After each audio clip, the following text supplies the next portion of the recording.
Mesdames et messieurs, bonsoir et bienvenue sur la grande édition du journal sur Esaïe TV. Voici le sommaire. L'adoption du décret définissant le cadre institutionnel de mise en œuvre du projet Assurance pour le renforcement du capital humain Arche est l'une des plus importantes décisions retenues lors du Conseil des ministres hebdomadaire qui s'est tenu hier mardi. Les détails dans cette édition. La place accordée à l'opinion de l'électorat dans la constitution des blocs liés aux élections législatives de mars 2019 sera au cœur d'un reportage proposé par la rédaction d'Esaïe TV. À suivre donc dans ce journal le développement proprement dit. Informer, mobiliser et sensibiliser contre le cancer du sein sont les principaux objectifs de la campagne dénommée Octobre Rose et initiée par la communauté internationale depuis 1994. Cette année encore et plus précisément durant tout le mois d'octobre, le Bénin, à l'instar des autres nations, s'est inscrit de façon concrète dans le même ordre d'idées. Le point de cette première campagne au Bénin, c'est dans un instant.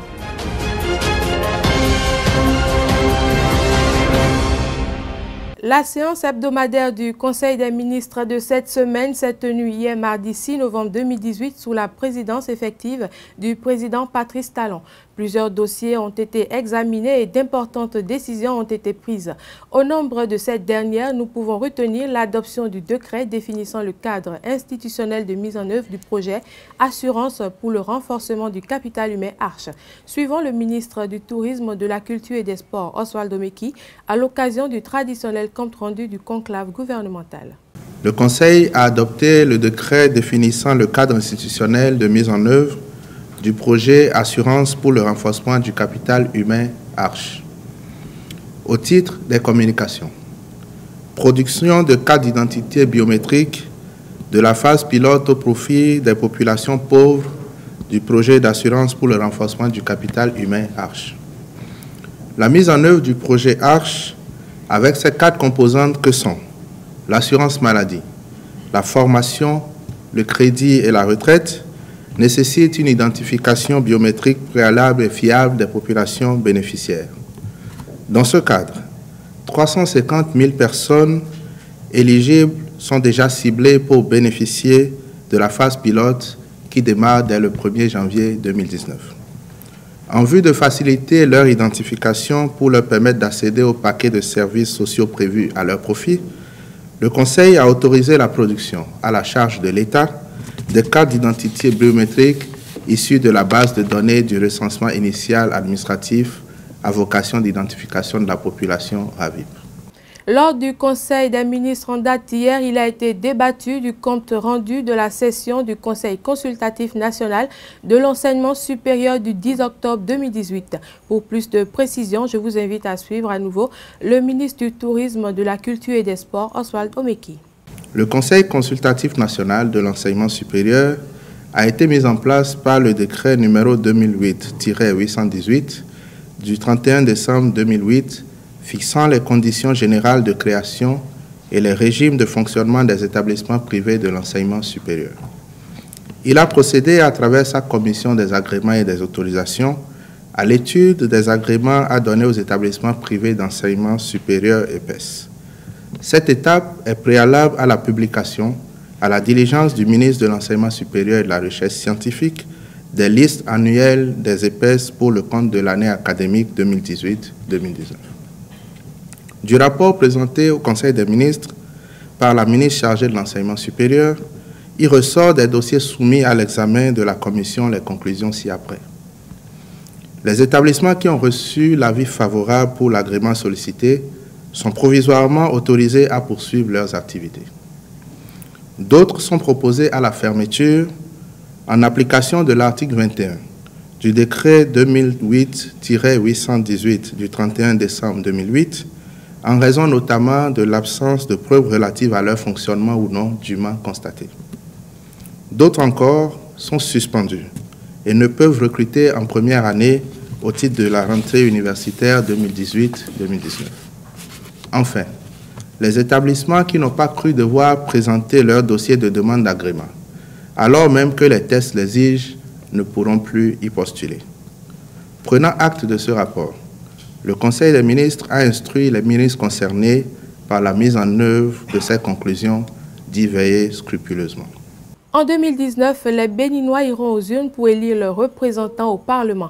L'électeur est le facteur déterminant de cette course au Parlement. Quelle est la place accordée à l'opinion de l'électorat dans la constitution des blocs en cours? Élément de réponse dans ce document de Carles Kitome.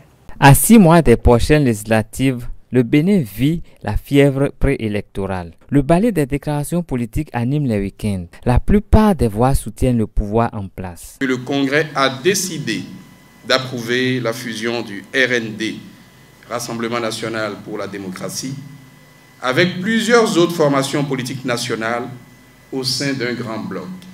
Oui, je le ferai parce que l'UDBN a décidé de rester en vie. J'ai la conviction que notre grand parti vivra encore très longtemps. Ce qui me réjouit est que vous avez décidé, en précisant que vous ne pouvez point vous écarter de notre engagement à soutenir le président de la République, le président Patrice Talon. L'Union pour l'émergence de l'élite politique UPEP décide de commun accord avec tous ses militants et militantes de rentrer dès ce jour dans le grand bloc progressiste. En dehors du dernier rassemblement des forces de l'opposition, le Front souverain se démarque des deux camps. Le Front souverain, avec toutes les forces d'avenir de notre pays, sont les seules vraies forces d'opposition dans notre pays. Tous ces rassemblements pour lesquels les participants sont payés ne tiennent pas compte de l'opinion des électeurs. La constitution des blocs politiques que nous voyons naître actuellement, moi je dirais rien n'a changé par rapport aux alliances du passé. Mais Rosy Soglo n'a pas hésité à le dire, que l'Assemblée est devenue le refuge de ceux-là qui ont des dossiers et à cause de leur peur, la peur qui les pousse maintenant à aller vers la mouvance, croyant que quand ils vont se rallier derrière le chef de l'État, ils peuvent avoir une protection quelconque. Les députés, en un mot, sont élus pour défendre le peuple et non pour défendre le gouvernement seul. Ces divergences n'entravent pas pour le moment l'ardeur des uns et des autres à vouloir tirer le meilleur parti de ces échéances. Afin d'interpeller la conscience de plus grand nombre à la lutte contre le cancer du sein, surtout chez les femmes, la communauté internationale a retenu depuis 1994 tout le mois d'octobre pour une campagne d'information, de mobilisation et de sensibilisation contre cette maladie. Cette année, les influenceurs du Bénin ont apporté la bonne information à des centaines de milliers de personnes à travers une campagne digitale. Les membres de ce creuset ont fait le 31 octobre dernier le bilan de cette première campagne au Bénin lors d'une séance dans un complexe hôtelier de Cotonou. Dites-vous que si 10 femmes ont un cancer au Bénin, 5 femmes souffrent de cancer du sein.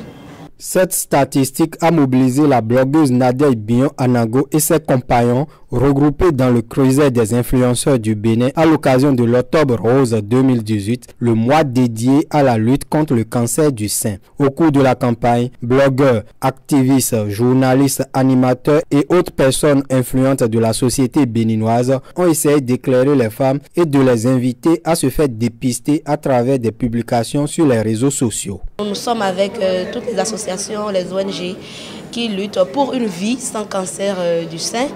Et donc nous nous sommes mobilisés sur les réseaux sociaux. C'est surtout une campagne digitale, il faut donc le dire. Et c'est des millions de personnes qui ont été, on va dire, atteintes au détour d'une blague, au détour d'une image, d'une photo sur Instagram, d'une vidéo sur YouTube. Des millions de personnes ont été impactées. Pour combattre cette maladie, le dépistage reste le moyen le plus sûr, selon Victoire Tessi et Muriel Deguenon, des femmes engagées dans la lutte contre le cancer du sein. C'est une maladie qui sévit sérieusement dans notre pays et qui fait beaucoup de ravages.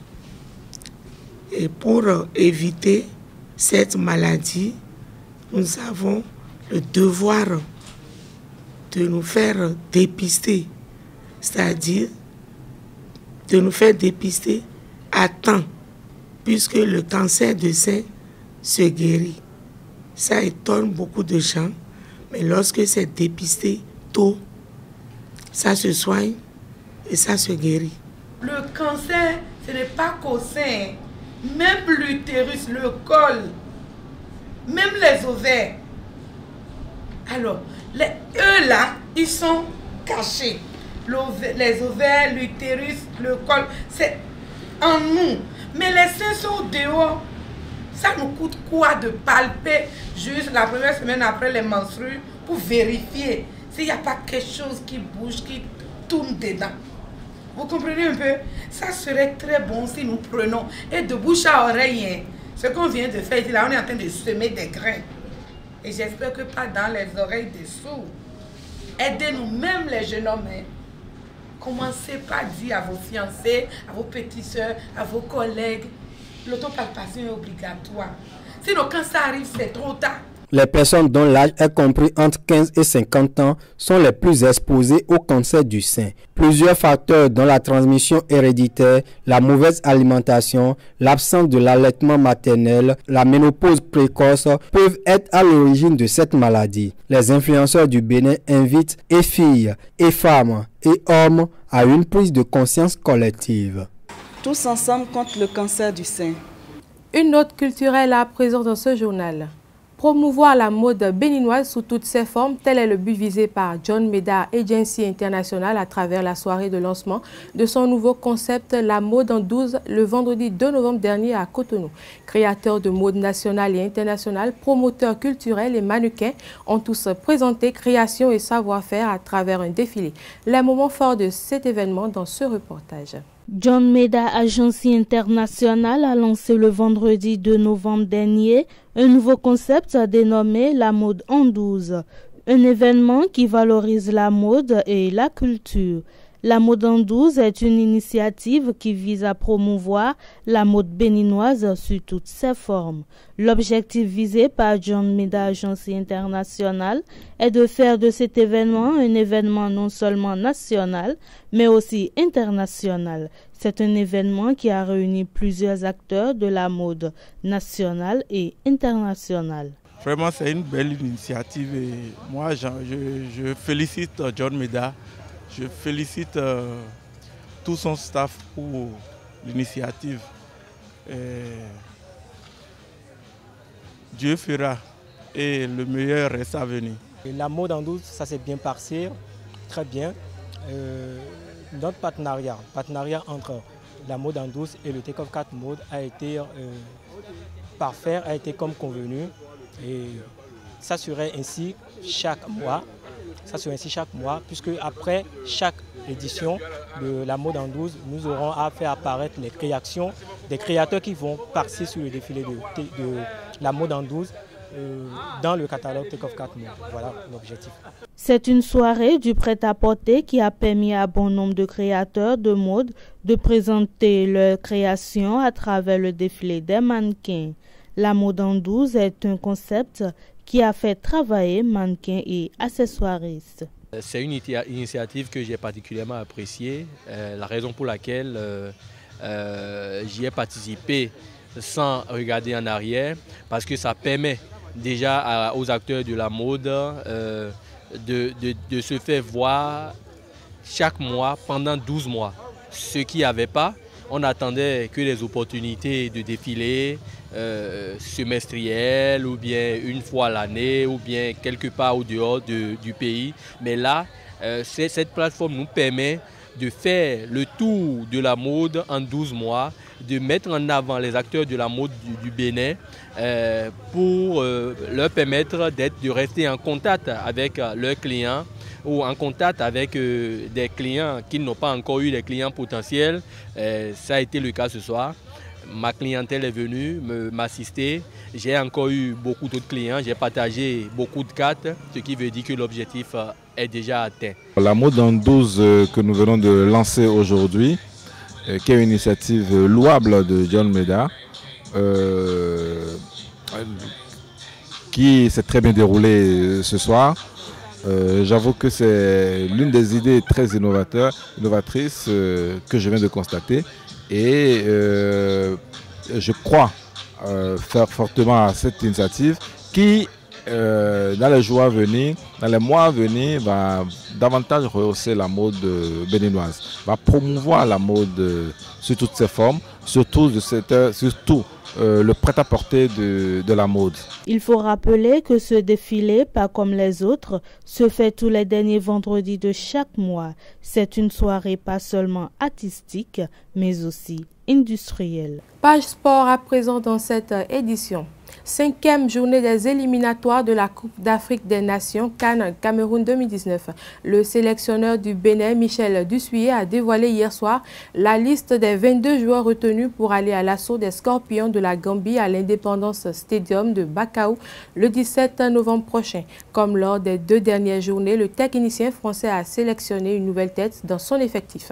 Le point, c'est avec Setondé Larios Adjagbenon. Jamais 203, Michel Dussuyer convoque un nouveau joueur pour sa 3e liste à la tête de l'équipe nationale senior de football du Bénin depuis son retour en août dernier. Sebia Soukou, milieu offensif germano-béninois du club allemand Hansa Rostock, va honorer sa première sélection avec les Écureuils lors du match contre les Scorpions de la Gambie dans le cadre de la 5e journée des éliminatoires de la Coupe d'Afrique des Nations CAN Cameroun 2019. Dans cette liste, on note également le retour du milieu défensif Djiman Koukou. L'homme aux 38 sélections évolue désormais en première division roumaine sous les couleurs d'Astra Djoudjou. Hormis ces 2 entrées dans l'effectif, Michel Dussuyer a rappelé les joueurs qui ont participé à la double confrontation contre les Fennecs de l'Algérie le mois dernier. Fabien Farnol et Saturin Alagbé sont reconduits au poste de gardien de but. En défense, le sélectionneur national a fait confiance à ses hommes de main, Khaled Adenon,